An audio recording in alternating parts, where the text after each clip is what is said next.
स्वागत आहे. स्वामी कृपेने आपल्या सगळ्या चांगल्या इच्छा स्वामी महाराज नक्की पूर्ण करत आणि असेच नेहमी आपल्या सर्वांच्या पाठीशी राहत ही स्वामींचरणी प्रार्थना. आणि आता व्हिडिओला सुरुवात करूया. अद्यबखर भाग 16. तुझे मनात कांक्षा आली आम्ही जेवत नाही. चिंतोपंत आप्पा टोळ व श्री स्वामींची गाठ पडल्यापासून टोळ यांस महाराजांचे अगाध लीलेबद्दल अनुभव येऊ लागले. टोळ यांची भक्ती महाराजांच्या चरणी दृढ झाली.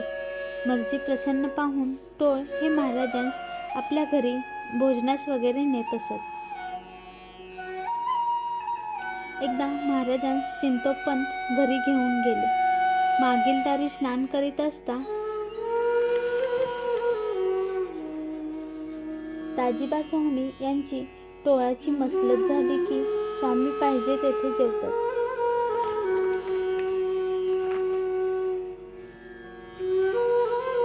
त्यांचे पंक्तीस ब्राह्मण बसणे चांगले नाही करता स्वामींचे पान दुसरे पंक्तीस मांडावे असा बेत होऊन टोळ ओसरीवर धोतर नेसत आले. तितक्यात महाराज त्यांस म्हणाले, तुझे मनात कांक्षा आली आम्ही जेवत नाही असे म्हणून उठून चालते झाले. महाराजांच्या मनात विकल्प आला त्याचे हे फळ आहे असे जाणून टोळ समर्थांचे चरण धरून मोठ्या मिन्नतवारीने महाराजांस घरी नेऊन भोजन घातले.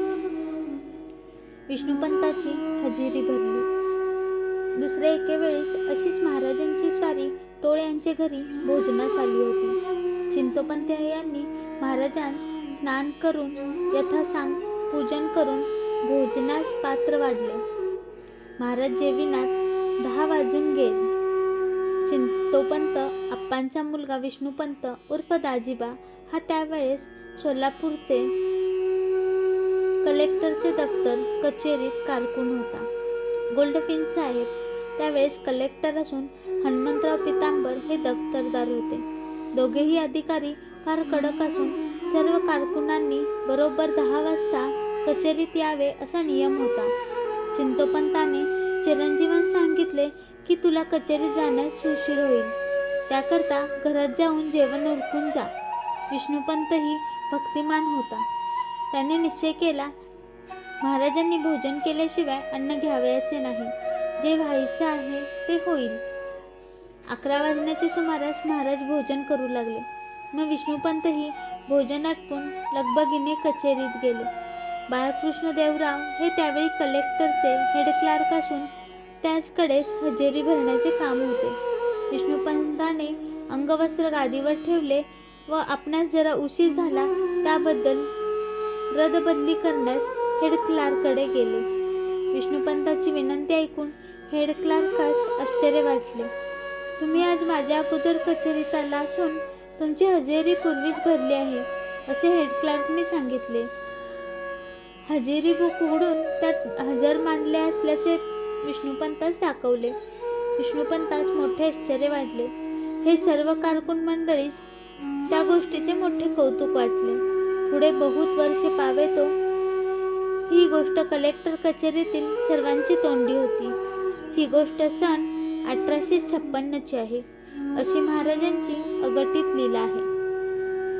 अक्कलकोटास उन्हाळा आहे आपण येत नाही.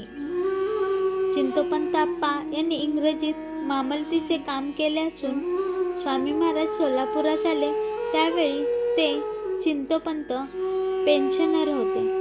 पुढे अक्कलकोटाचे राजे शहाजी महाराज यांनी टोळास अक्कलकोटास कारभारी नेमले होते. टोळ एक वेळ सोलापुरात असता राजेसाहेबांचे जरुरीचे पाचारण आले. श्री स्वामी समर्थ महाराजांचे श्री स्वामी महाराज टोळाचे घरी त्यावेळी आले होते. आपण मजबरोबर अक्कलकोटास चलावे म्हणून महाराजांची टोळ यांनी प्रार्थना केली. तेव्हा महाराज म्हणाले अक्कलकोटास उन्हाळा आहे आपण येत नाही. तर मग महाराज आपण अक्कलकोटास केव्हा याल म्हणून टोळ यांनी पुन्हा प्रश्न केला. तेव्हा महाराज म्हणाले पाऊस पडल्यावर येऊ. मग चिंतोपंत आप्पा स्वामी महाराजांची आज्ञा घेऊन अक्कलकोटास गेले. हल्ली उन्हाळा आहे पाऊस पडल्यावर येऊ म्हणून महाराज टोळ यास म्हणाले. याचा अर्थ प्रकृतजन असा करतील उन्हाळा कडक असल्याने महाराज भिवून अक्कलकोटास गेले नाहीत. पण महाराजांचा अर्थ तसा नाही. भर 2 प्रहरी हवे तितके ऊन असले तरी महाराज बाहेर पडत. अक्कलकोटेच्या राजाचा अंतकाळ जवळ आला होता व त्या साली पावसाळ्याचा उन्हाळा बनला होता. हाच महाराजांचा उन्हाळा या शब्दाचा अर्थ होता. पुढे शहाजीराजे यांची प्रकृती बिघडून आषाढ मासी त्यांचा अंत झाला. त्या साली संपन्न चतुर्मासात पाऊस म्हणून कसा तो पडला नाही. पुढे दिवाळी झाल्यावर कार्तिक मासी पर्जन्य पडून पिके चांगली आली. मग श्री स्वामी समर्थ अक्कलकोटास आले. त्यावेळी श्रीमंत मालोजीराव अक्कलकोटाच्या गादीवर नुकतेच बसले होते. पुढे सतत 23 वर्षे महाराजांनी बुद्धिग्रामी अक्कलकोटी वास करून भक्तवृंदास अनेक लीला दाखवून भक्त कामकल्पद्रुम या नावाची सार्थकता केली. श्री स्वामी समर्थ. जय जय स्वामी समर्थ. श्री स्वामी समर्थ. व्हिडिओ आवडला असेल तर चॅनलला लाईक करा, शेअर करा, सबस्क्राईब करा आणि पुन्हा भेटूया एका नव्या अनुभवासोबत.